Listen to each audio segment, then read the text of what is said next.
Hello everyone, welcome back to the Essential SQL series. Today we are going to learn about full join. What is a full join? A full join is one which combines the results of both left and right joins, or basically it fetches all the rows from both the tables whether a match is found or not. The syntax looks like select table name 1, column 1, table name 2, column 2 from table 1, full join table 2 on table 1 dot common field equals table 2 dot common field. Similarly, we have something called anti full join wherein anything that is not matching from both the tables is only returned. You can see here anything that is matching here will not be returned in the output, and anything which is there only in table 1 or only in table 2 will be returned. So how do we do that is select table name 1, column name 1, table name 2, column name 2 from table 1, full join table 2 on table 1 dot common field equals table 2 dot common field, and to exclude the matching results use a where clause to say table 1 dot common field is null or table 2 dot common field is null. So this full join is used when you want to retrieve all the results from two tables irrespective of match being found or not,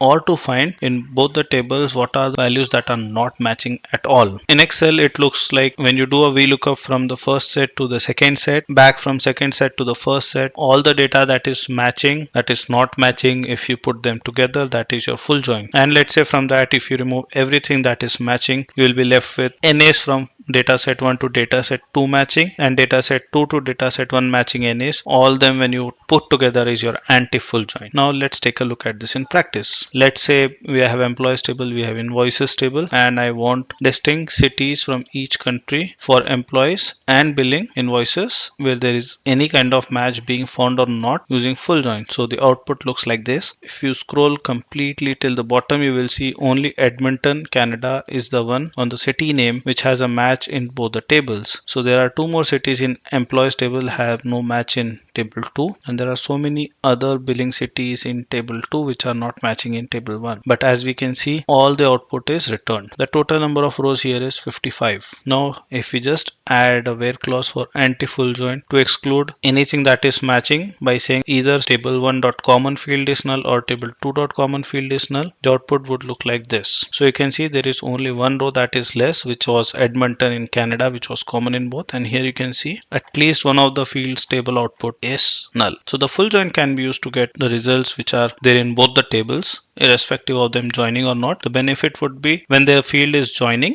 you will have it on the same row. It is not like your union wherein the data is appended one below the other, but it is put side by side. That's it for this video. Keep learning. Thank you.